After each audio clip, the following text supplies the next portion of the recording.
Streaming applications are extremely important in today's enterprise use cases.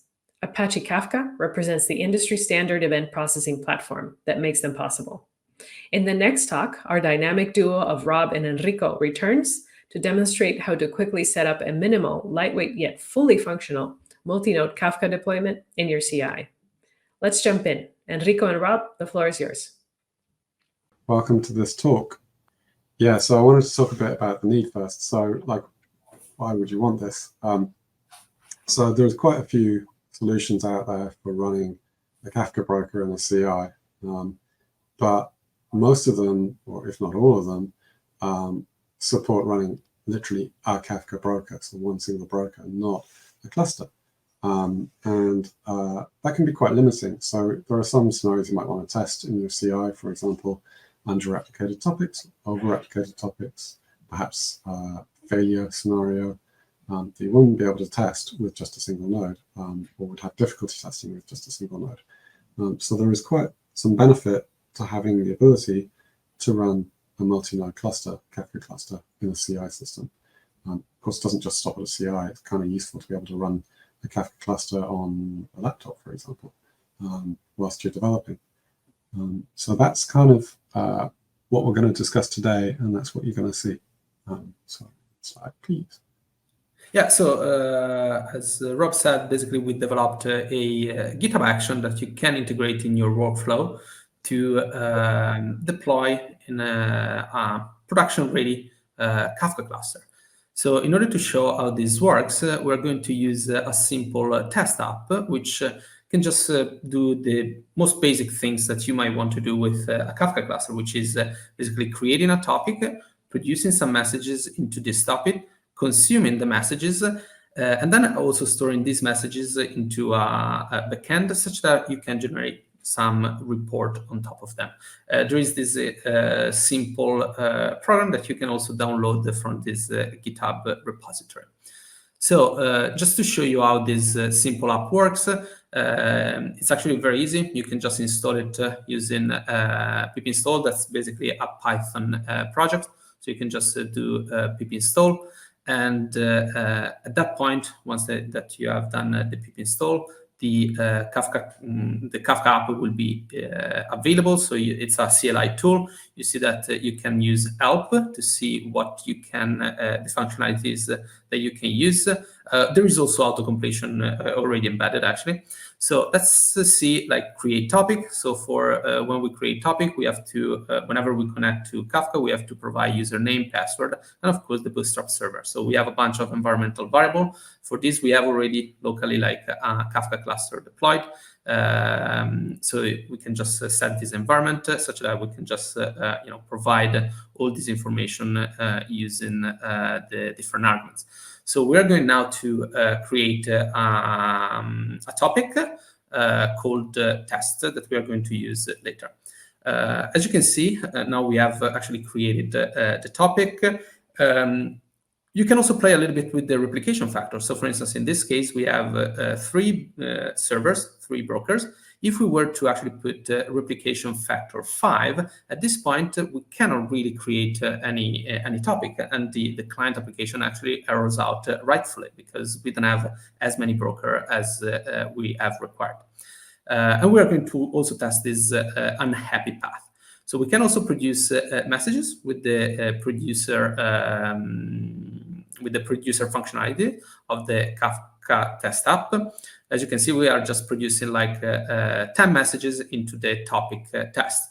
Now, actually, the process is running, and we are producing these messages. Great. At this point, once that you have produced the message, the next step is actually to consume messages. So we also have the CLI tooling for doing this. As you can see, we just provide the topic name and, if we want, the consumer group. And this basically will basically consume these messages from the Kafka broker. As you can see, now we have consumed these messages, but we haven't really stored them anywhere else. So we can actually use the Kafka app to, with also this Mongo URI flag argument, to actually store these messages into a Mongo database. We have already deployed the Mongo database, and we add the Mongo URI environmental variable pointing to it. So you can see this time around, we have consumed the messages, and we have also stored them in MongoDB. We can finally use the last utility, which is the report, to just read from basically Mongo, and then just produce like an aggregation. For instance, in this case, we're going to group by the destination where like the data are being read, and produce a count. So we see that of course we have received 10 messages in total. So this is really the Kafka app that we want to now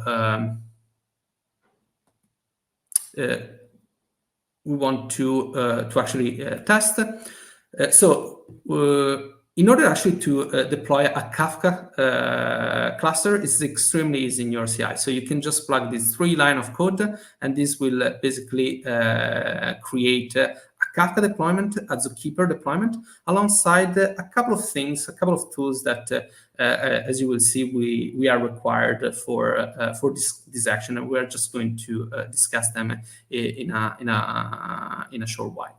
So the input for this action is actually the broker units and the Zookeeper units. So by tuning this number, we can actually deploy a multi-broker deployment in an extremely easy way. We can also configure this deployment by producing topics as well as user roles, defining certain user roles for the user that we are going to create in the Kafka cluster. And the output parameters for this action are, of course, the Bootstrap server, the username, and the password of the user that we have created. So the CI, in the end, looks very neat and very easy for this application. So first we install the Kafka app, then we set up the Kafka, and in the next step, we can actually get the credential using the output variables. And finally, we can actually trigger different processes. So for instance, in this case, in this simple test, we're going in the CI to first create a topic, and then to start to produce some messages into this topic. All right.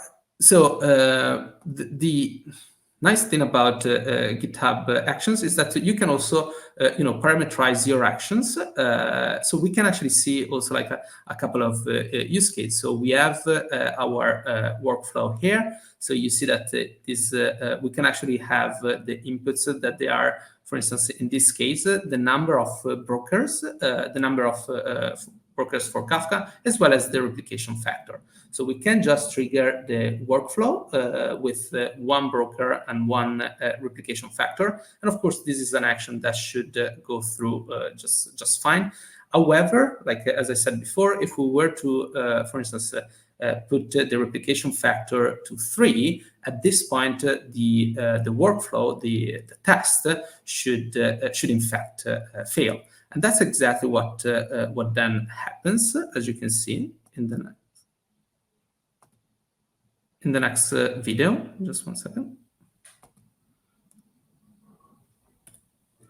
And as you can see, like the first workflow, of course, went through just fine. And we set up the Kafka cluster, and we created a topic with replication factor 1 in a single broker deployment. However, in the second case, of course, when we trigger the action, you'll see that in this case, of course, the process has failed because we are requested to create a topic with replication factor 3 on a single node. All right, so as you can see, these are basically the timings that you see. And in particular, you see that in this case, setting up the Kafka deployment, it takes actually quite some time. It takes about 10 minutes. And the reason for this is because to set up a production ready Kafka cluster in your CI, you actually need multiple components that we are going to see just in a minute to understand where is the magic. So, Rob, where is the magic? Yeah, so in order to make a simple experience with basically 3 commands to integrate into your CI, a few other bits and bobs, we've got like the tip of an iceberg. So the iceberg is the encapsulated logic for deploying Kafka, for deploying Zookeeper, for configuring Kafka, for configuring Zookeeper, for all of the kind of operational logic of scaling it as well, deploying a multi-node cluster and coordinating between those nodes. It's quite a lot of complexity, which is all encapsulated. In order to do that, we're using a tool called Juju. So if you go to the next slide, please. So Juju is an open source project. It's got a AGPL license. It's mature. So Canonical runs at a very large scale, as do many other customers and users. And it's comprehensive. So in the sense of comprehensive, what I mean to say is that it covers the full stack of operations, from like you can use Juju to deploy a private cloud, you can use it to deploy Kubernetes, you can use it to deploy a database or a data lake. So it's got very broad coverage in terms of its capabilities. In this case, we're using it to deploy Kafka on a micro scale.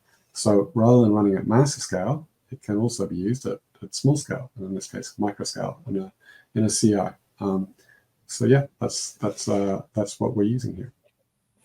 Yes, exactly. So with this premise, we can try to understand a little bit better what it is in the action that allows us to deploy Kafka. So the environment. So we are basically using in the CI LXD because LXD is an open source solution for managing virtual machine and system containers. So it will allow us to actually spawn in your GitHub runner in your CI some Linux containers where we are basically going to configure and deploy, for instance, the Kafka cluster. On the other side, we are actually also using Juju that, as Rob said, is basically taking care of, for instance, spinning new LXD machine, installing the Kafka cluster, the Kafka operators in the machine, and managing your deployment. So making sure that the different pieces of your deployment integrate one with another. And as you can see, in order to install both LXD and Juju is extremely easy because it's just with one snap commands. So what we are going to do, what basically like the CI is doing, is basically first bootstrapping a Juju controller. So the Juju controller is basically the component that takes care of orchestrating the entire process. And on top of this, we are going to deploy a Kafka application, a Zookeeper because it's the controller plane for Kafka, and also what is called as a data integrator. And basically, by just relating using Juju these three components, the different operators that they are installed alongside the workloads, they are going to basically take care of, for instance, creating the username and password for Kafka to authenticate to Zookeeper, as well as for that integrator to get new a user and a password from the Kafka cluster. So once that we have created all this relation, we can just run this extremely easy action, which is get credential to get the endpoints, the password, and of course the username.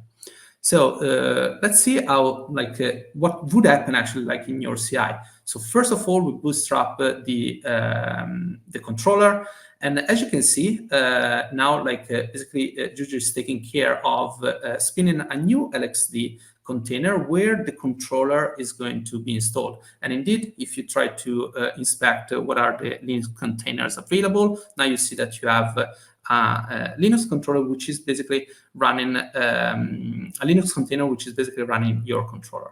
Now there is also this status that we can use to inspect basically our deployment. So we're just going to add a namespace which is Kafka, and we are going to deploy on top of it the Kafka application alongside with also the Zookeeper application.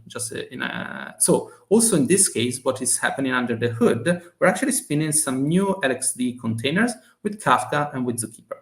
And now if we deploy also the data integrator, so which is basically the component that will hold the credential for our users. We're going just to configure the data integrator, and just very shortly, like we will also have the data integrator, the user application up and running. So at this point, it takes some time, and that's the time that is spent in CI, basically to deploy all these applications and using the Linux containers. At this point, the deployment is in a block status because we have to create the different relations. So as soon as we'll have everything up and running, at this point, we can just relate Kafka and Zookeeper, and this would be taking care of basically creating the credential for in Kafka for Zookeeper. So at this point, once that they have been exchanging all the credentials, now Kafka is set up, and then we can also set up the user, just once again using the relations between Kafka and the user.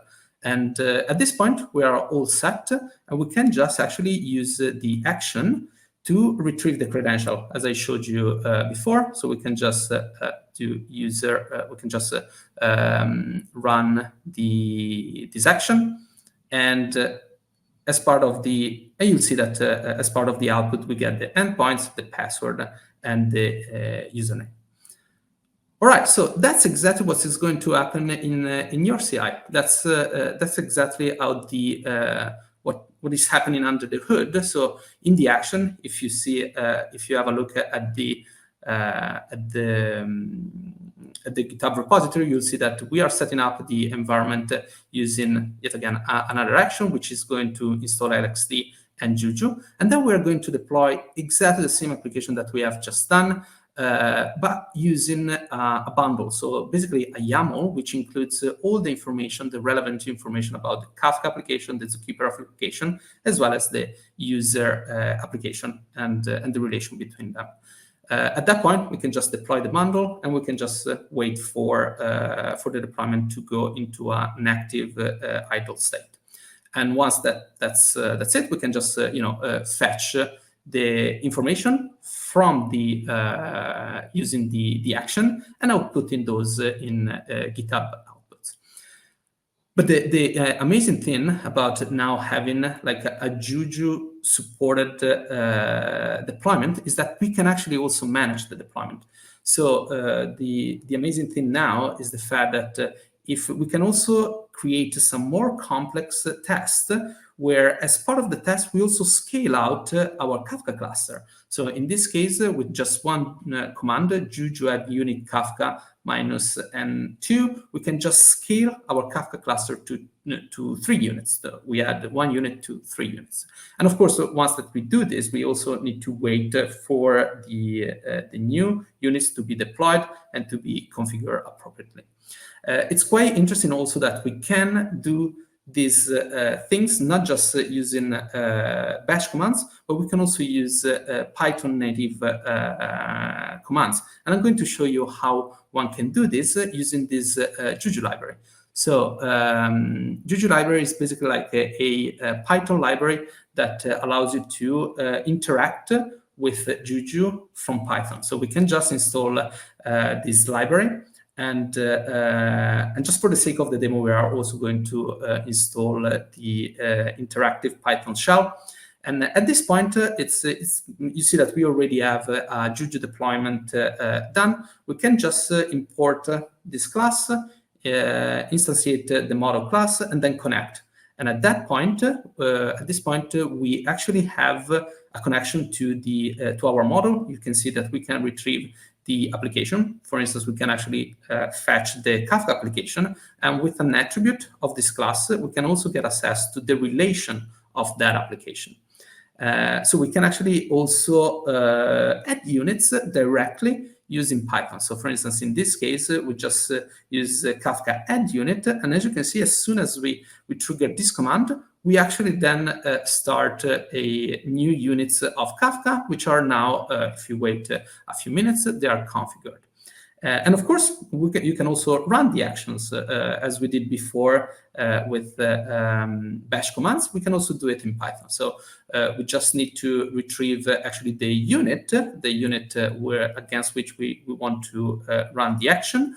And then we can just, as we did before, run the action get credentials. to actually retrieve all the information about the username, the password, and as well as the Bootstrap server, as you can see here. So one can actually also use these commands. Actually, you can use it in fixtures.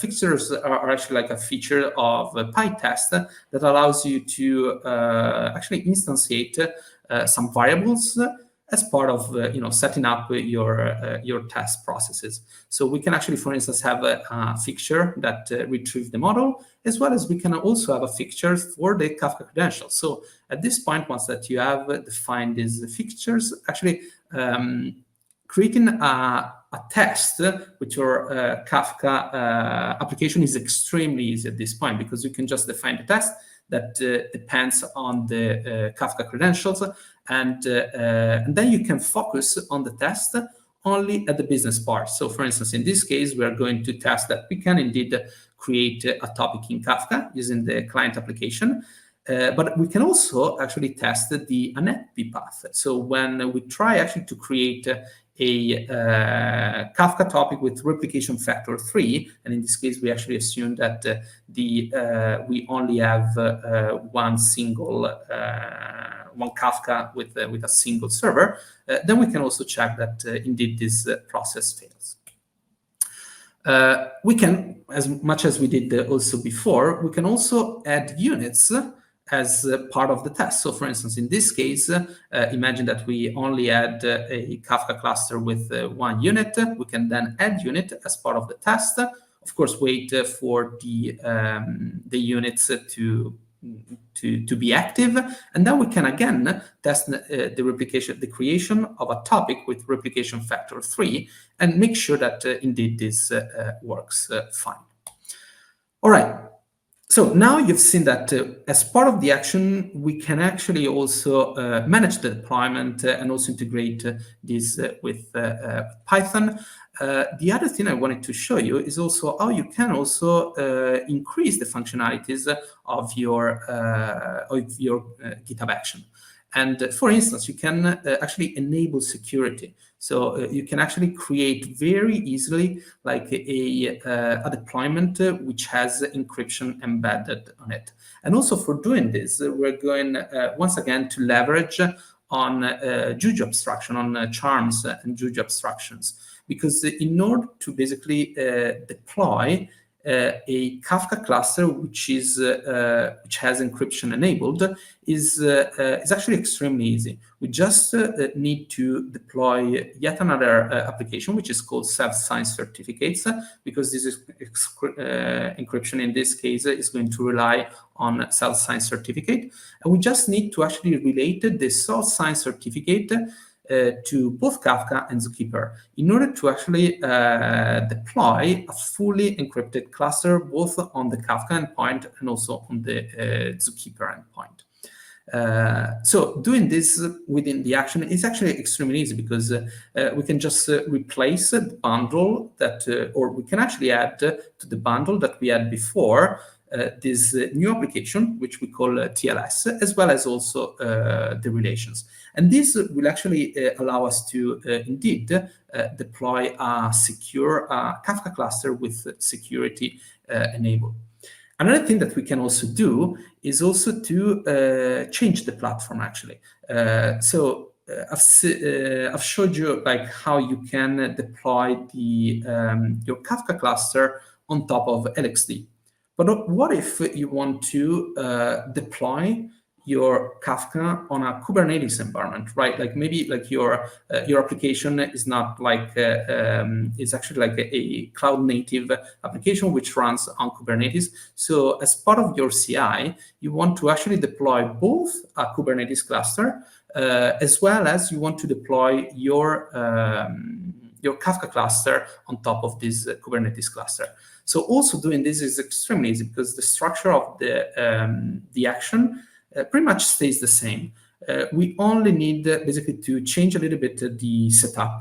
So in this case, you had before there was just the provider that was LXD. At this point, we can actually make the basically the platform and the input of the action. And we can call it substrate, and we can, for instance, require that in this case, for deploying on top of Kubernetes, we can actually have the substrate, which is micro-K. So if the substrate is micro-K, we also have to set this other variable, which is the channel. But at this point, with just this very tiny change, we will actually have an environment running on Kubernetes. And then there is like an extremely other small change to the bundle, because instead of using the Kafka operators specialized for machine, for LXD, we can just use the Kafka case operator. And with this only tiny change, then keeping TLS the same if you have encryption and the user the same, you will have now an action where your Kafka cluster will be spawned on top of Kubernetes. And of course, actually, we provide also integration other actions, such that you can actually integrate this not only with Kafka, but for instance also with MongoDB. So for instance, we can actually deploy alongside Kafka also MongoDB. Once again, also MongoDB that will be managed using Juju. And then we can actually run an integrated job, an end-to-end job, for instance, in this case, where we create a topic when we produce message into the topic. And in this particular case, we're actually going to consume the messages using two consumers. So we will have two consumers that in parallel will be consuming the messages that they were produced. And of course, in this case, you see that we are producing 180 messages. Part of these messages will be consumed by one consumer. The other part will be consumed by the second consumer. And of course, at the end, we can check that indeed, using the reporting tool for the test app that we had, we can just make sure that when we sum the messages retrieved by one consumer and the other consumer, we get 180. And so basically we have, I hope I showed you how you can easily deploy a Kafka cluster in your CI. And you can also use the Juju API to manage directly your deployment in your test. You can also use the Juju Python library to interact with Juju directly in your Python test. And also this action can easily be customized to, for instance, enable encryption as well as changing the underlying platform. And with this, if you have any question, please feel free to post them. Awesome. Thanks very much, Enrico, for that tour of the CI solution for Kafka. Okay, well, that brings us to the end of this talk. So thanks very much for attending. It's really appreciated. And yeah, see you in the next one. Take care. Take care.